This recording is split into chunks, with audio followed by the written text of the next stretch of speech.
શરૂઆત કરી છે અને આ જ બાબતને લઈને લોકોમાં એક ઉમંગ ઉત્સાહ જોવા મળે છે। આપણી સાથે મહિલા પાયલોટ છે, તેમની સાથે વાત કરીશું। महिला पायलट कैसा लग रहा है मेट्रो ट्रेन में? बहुत ही अच्छा लग रहा है एंड पूरे अहमदाबाद के लिए गर्व की बात है कि मेट्रो स्टार्ट होने वाली है। ये पैसेंजर जॉब के लिए अदरवाइज जो भी अपने रूटीन वर्क के लिए अप डाउन करते हैं उनके लिए ये बहुत ही अच्छी बात रहेगी कि उनको कम टाइम में और सेफ्टी के साथ उनको ट्रैवल मिलेगा और बाकी फैसिलिटीज़ भी हमारी मेट्रो में अवेलेबल रहेगी। AC system also.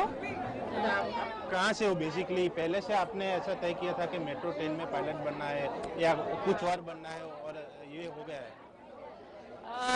मेरा पहले से था कि मैं उस सर्विस में जाऊं जहां पैसेंजर के साथ डील कर सकूं और पैसेंजर को मैं अपनी मेहनत से वो उनको एक अच्छा प्लेटफॉर्म सर्विस दूं, तो वो मुझे ये मेट्रो के साथ फुलफिल होगा। किस तरह की ट्रेनिंग यहाँ पे दी गई आप पायलट बने तब? आई थिंक टाइम ओवर है। આ વસ્તુ જોઈ શકાય છે કે કેટલો એમને ગર્વ અનુભવ થઈ રહ્યો છે એક મહિલા પાયલટ તરીકે, અને આ જ વસ્તુ એક બતાવે છે કે એક મહિલા સશક્તિકરણની વાત થતી હોય, એક મહિલા એમ્પાવરમેન્ટની વાત થતી હોય ત્યારે આ વસ્તુ કેટલી મહત્વની છે। કેમેરામેન દેવજી રંગાડિયા સાથે દર્શક દાવલ, TV9 અમદાવાદ।